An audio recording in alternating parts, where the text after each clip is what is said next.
तो क्लास 10 के NCERT solution में फिर से एक बार स्वागत है। इस वीडियो में हम लोग अध्याय 3 दो चर वाले रैखिक समीकरण युग्म का उदाहरण 4 को हल करेंगे। देखिए यहाँ पे है कि जांच कीजिए कि समीकरण युग्म का मतलब होता है जोड़ा, यानी नीचे जो दो समीकरण है ये समीकरण युग्म है। इन दोनों समीकरणों को हमें ये जांच करना है कि ये संगत है या नहीं है। यदि ऐसा है मतलब संगत है तो उन्हें ग्राफ द्वारा हल कीजिए। मतलब ये दोनों समीकरण को जांच करना है कि संगत है या नहीं है। यदि संगत है तो इसे ग्राफीय विधि द्वारा हल करना है। तो यहाँ पे हम लोग सबसे पहले क्या करेंगे, संगत असंगत को जांच करने के लिए कि ये जो समीकरण युग्म है उसको यहाँ पे उतार लेंगे। तो पहला समीकरण यहाँ पे क्या है, x + 3y, और ये बराबर के इस तरफ जो 6 है उसको बराबर के इस तरफ लेके चले आएंगे। तो 6 के आगे में यहाँ साइन कुछ भी नहीं है, माइनस प्लस कुछ भी नहीं, तो कितना समझते हैं, प्लस समझते हैं। इस तरफ आएगा तो हो जाएगा -6, बराबर करेंगे, इधर कुछ नहीं बचा है तो 0 लगा लेंगे।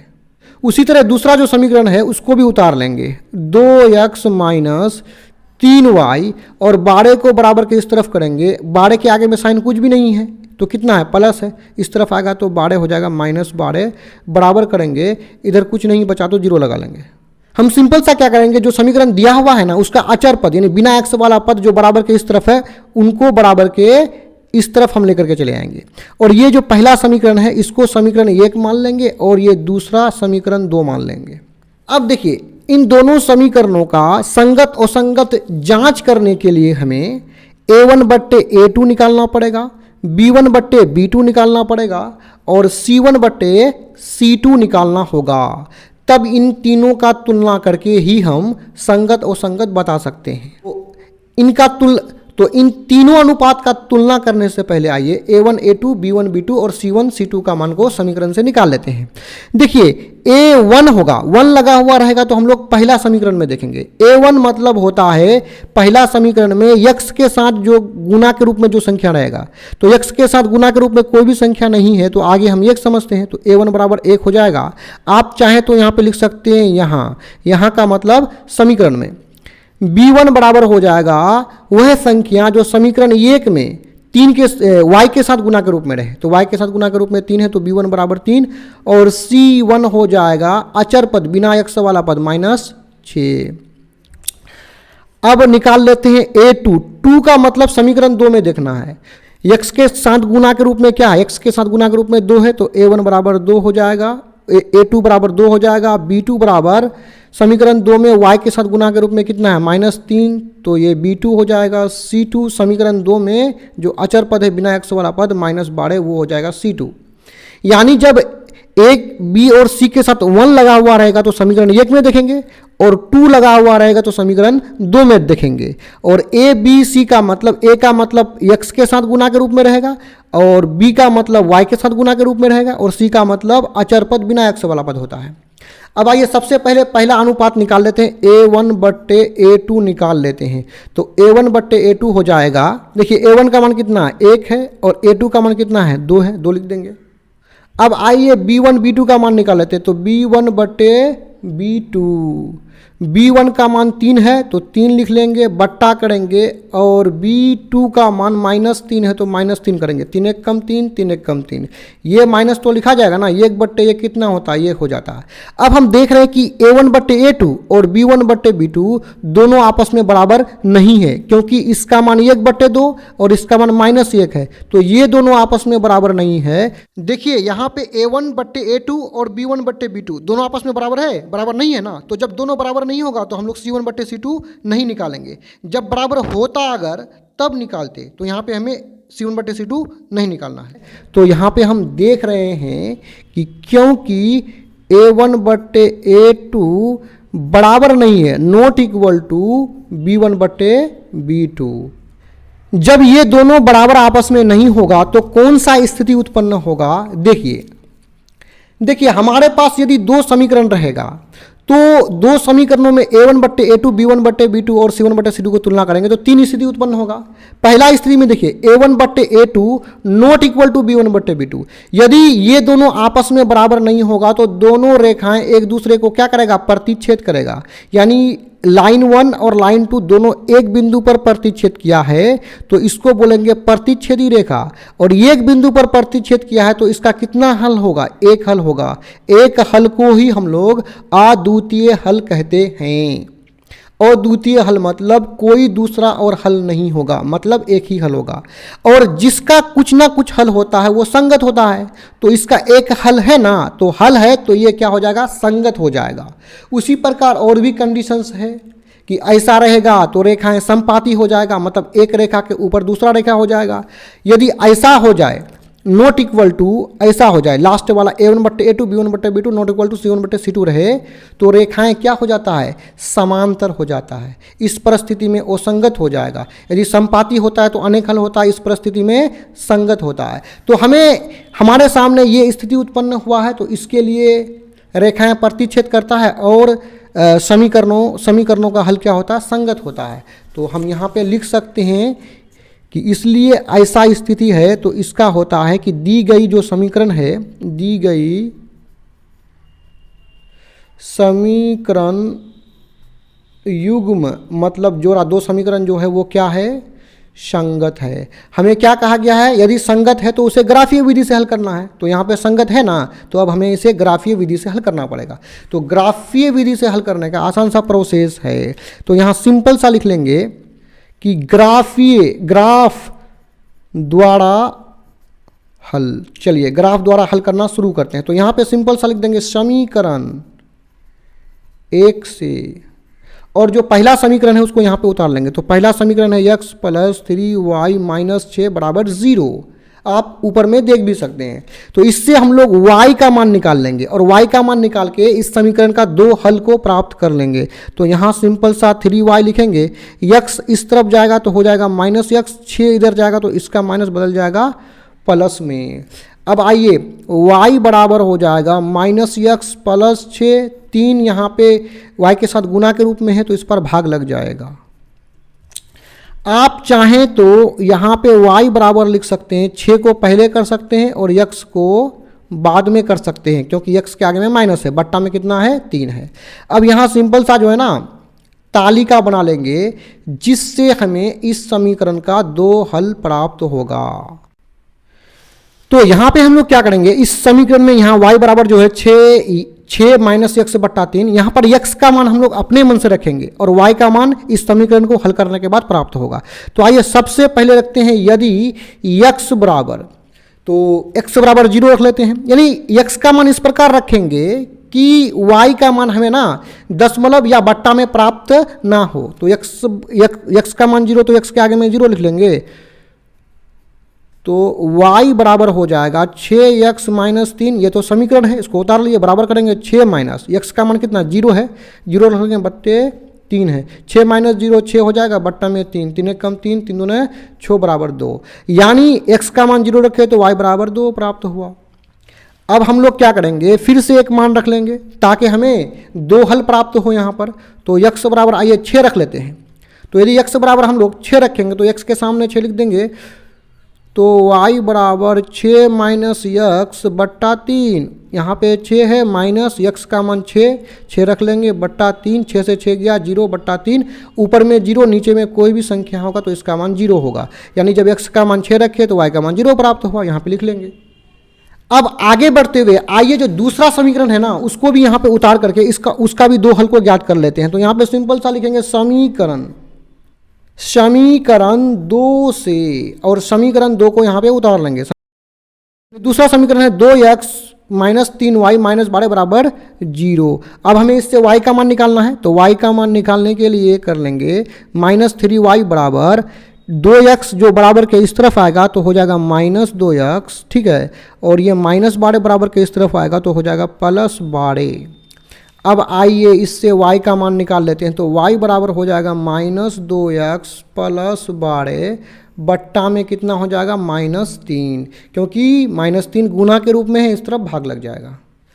अब हम लोग सिंपल सा एक काम कर सकते हैं कि y बराबर ये माइनस को यहाँ से हटाएंगे तो ये माइनस ऊपर आ जाएगा। जब ये माइनस ऊपर आएगा तो ये माइनस गुना होकर के क्या हो जाएगा, प्लस 2x, फिर ये माइनस प्लस हो जाएगा -12 और बट्टा में क्या हो जाएगा 3। अब यहाँ भी हम लोग एक तालिका बना लेंगे ताकि हमें 2 हल प्राप्त हो जाए। तो आइए यहाँ पे x का मान हम अपने मन के अनुसार रखते हैं और y का मान हमें समीकरण देगा। तो आइए सबसे पहले जो है x का मान हम लोग 3 रख लेते हैं। तो यहाँ x के आगे में 3 रख लेंगे तो y बराबर 2x - 12 बट्टा 3, ये तो मेरा समीकरण है, इसको उतार लिए, बराबर 2 गुना x का मान कितना 3 है -12 बट्टा में कितना है 3 है, बराबर करेंगे 3 दूना 6 -12 बट्टे 3 -6 बट्टा 3, 3 एक कम 3, 3 दूने 6 -2। तो जब 3 रखे तो y का मान -2 प्राप्त हुआ।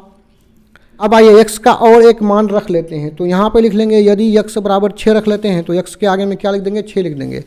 तो y बराबर हो जाएगा क्या 2x - 12 बट्टा 3, ये तो समीकरण है, बराबर करेंगे 2 गुना x का मान कितना है 6 रखेंगे -12 बट्टा में 3, बराबर करेंगे 6 दूने 12 -12 बट्टा में 3। तो 12 से 12 जाएगा 0 बट्टा 3, ऊपर में 0 नीचे में कोई भी संख्या रहे ये 0 हो जाता है।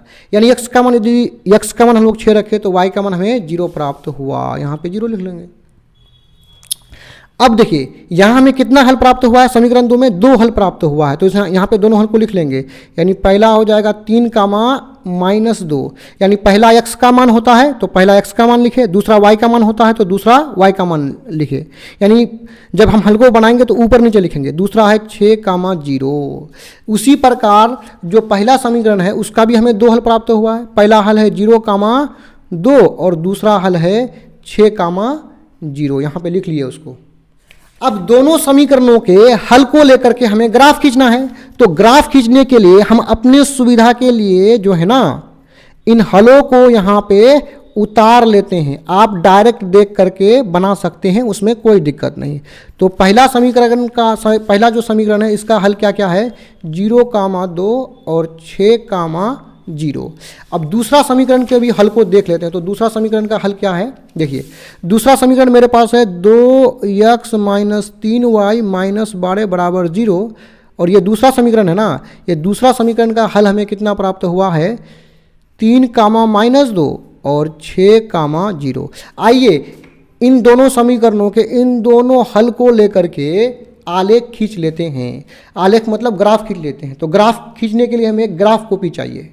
तो इस प्रकार का एक ग्राफ को भी ले लेंगे और इस ग्राफ में जो ये मोटी लाइन है यहाँ पे एक रेखा खींच लेंगे जो x अक्ष होगा। तो यहाँ पे इस प्रकार का एक रेखा खींच लिए। अब क्या करेंगे ऊपर नीचे यानी ऊर्ध्वाधर ऊपर नीचे भी एक रेखा यहाँ पे खींच लेंगे। तो हम लोग यहाँ पे इस प्रकार एक क्षैतिज रेखा और इस प्रकार एक ऊर्ध्वाधर रेखा खींच लेंगे। ये जो क्षैतिज रेखा है इसको बोलते हैं x अक्ष। तो यहाँ पे हो जाएगा यहाँ पे हो जाएगा x और इधर हो जाएगा x डैश और x डैश की तरफ हम माइनस वाला संख्या को लेंगे। अब देखिए ये ऊर्ध्वाधर वाला जो रेखा है ये हो जाएगा y अक्ष। तो ऊपर लिख लेंगे y और नीचे लिख लेंगे y डैश। और दोनों रेखा जो प्रतिच्छेद करता है इस बिंदु में इसको बोलते हैं मूल बिंदु, जो जिसका मान 0 होगा। अब देखिए मान मेरे पास कोई बड़ा नहीं है, बड़ा मान नहीं है, तो हम लोग अंतर ये का अंतर ले लेंगे। यानी ये जो मोटी लाइन टच किया है यहाँ पे, ये जो मोटी लाइन है यहाँ 1 लेंगे, यहाँ 2, यानी जहाँ मोटी लाइन वहीं पे संख्या को हम लोग लिखेंगे। तो यहाँ मोटी लाइन प्रतिच्छेद करता है ना, तो यहीं पे 3, 4, 5 कितना हो जाएगा 6 हो जाएगा। यदि इसी रेखा में इधर आए तो -1, -2, -3 हो जाएगा। और ये जो y अक्ष है इसके ऊपर में जाएंगे, तो हो जाएगा 1, 2, यहाँ पे 2, यहाँ पे 3 और यहाँ पे 4, यहाँ पे 5 और यहाँ पे हो जाएगा 6। और इसके नीचे में आएंगे तो यहाँ हो जाएगा -1, -2, -3। तो अब यहाँ पे XY तल बनाने के बाद आइए बिंदुओं को यहाँ पे दर्शा लेते हैं। तो पहला समीकरण का जो पहला बिंदु है 0, 2। 0 का मतलब पहला मान x का होता है, दूसरा y का होता है। तो x बराबर 0 है और y बराबर 2 है। तो x बराबर 0, तो ये मान को x अक्ष पर देखेंगे। तो x अक्ष पर यहाँ पे 0 हो जाएगा और y बराबर कितना है 2 है, तो y बराबर y अक्ष में 2 को यहाँ पे देखेंगे। तो 0 तो यहाँ पे है, इसके सीधे ऊपर जाएंगे तो y बराबर 2 यहाँ मिल जाएगा। यानी यहाँ हमें कौन सा बिंदु मिल गया, यहाँ हमें मिल गया 0,2 वाला बिंदु मिल गया।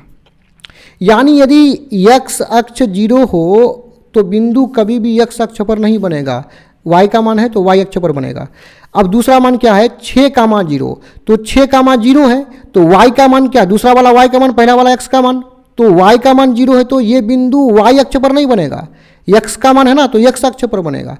तो y का मान देखिए, x का मान 6 यहाँ पर है, x का मान 6 x अक्ष पर देखेंगे ना तो 6 यहाँ पर है और y का मान 0, तो y का मान 0 है, 0 है ना, 0 का तो कोई मतलब ही नहीं है, मूल बिंदु हो गया। तो हमें क्या पकड़ना पड़ेगा, 6 को पकड़ना पड़ेगा जो कि x अक्ष पर है।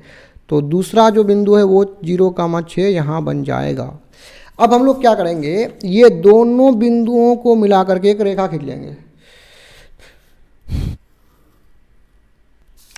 तो इस प्रकार यहाँ पे रेखा खींच लेंगे और जिन समीकरण का ये रेखा है उसके ऊपर लिख लेंगे। पहला समीकरण का दोनों बिंदु लेकर के रेखा खींचे तो इस समीकरण को इसके ऊपर हो या नीचे हो लिख लेंगे, बराबर कितना है 0, इसको लिख लिए रेखा के ऊपर में। अब दूसरा जो समीकरण है उसका भी बिंदु को यहाँ पे दर्शा लेते हैं। तो यहाँ पे पहला बिंदु है 3,-2, यानी पहला वाला x का मान, दूसरा y का मान, तो x का मान x अक्ष पर देखेंगे तो 3 x अक्ष पर कहाँ पे, यहाँ पे है, और y अक्ष में 2, तो y अक्ष में -2, तो y अक्ष में -2 आपका यहाँ पर है, यानी y अक्ष पर -2 यहाँ पर है और x अक्ष पर 3 यहाँ पे है। तो यहाँ से जो मोटा वाला रेखा ऐसे गया है और यहाँ से जो मोटा वाला रेखा गया, दोनों मिलता है यहाँ पर, तो यहीं पे हो जाएगा 3,-2 ये बिंदु हो जाएगा। दूसरा बिंदु देखिए 6,0, देखिए 0 तो मूल बिंदु है ना, मूल बिंदु है, उसका तो कोई मतलब देखना ही नहीं है उसको। तो यहाँ पे पहला मान x का होता है तो x का मान कितना है 6 है, तो x का मान 6 यहाँ पर है, यानी इसी बिंदु पर ये दूसरा बिंदु भी बन जाएगा। तो बिंदु का नाम यहाँ पे दिया हुआ है तो दोबारा नहीं लिखेंगे। अब क्या करेंगे, इस समीकरण का जो 2 बिंदु प्राप्त हुआ है यहाँ और ये बिंदु इसी बिंदु पर जो प्राप्त हुआ है, इन दोनों बिंदुओं को लेकर के एक रेखा खींच देंगे हम लोग। तो इस प्रकार यहाँ पे जो है ना एक रेखा खींच लेंगे और देखिए दोनों रेखा कहाँ प्रतिच्छेद करता है, एक दूसरे को कहाँ काटता है, 0,6 पर काटता है। तो यहाँ पे सिंपल सा लिखेंगे, प्रतिच्छेदी बिंदु क्या है 0,6 है, और जहाँ पे प्रतिच्छेद करता है वहीं पे हल होता है, यानी वहीं हमें x और y का मान देखना है। तो प्रतिच्छेदी बिंदु 0,6 है, तो यहाँ पहला मान किसका होता है x का, तो x का मान 0 हो गया, और दूसरा मान किसका होता है, दूसरा मान y का होता है ना, तो दूसरा मान y बराबर 6 हो जाएगा। यही हो जाएगा अपना आंसर। इस तरह का और भी वीडियोज़ को देखने के लिए आप हमारे चैनल के प्ले लिस्ट में जाकर के देख सकते हैं। वीडियो देखने के लिए आपका धन्यवाद।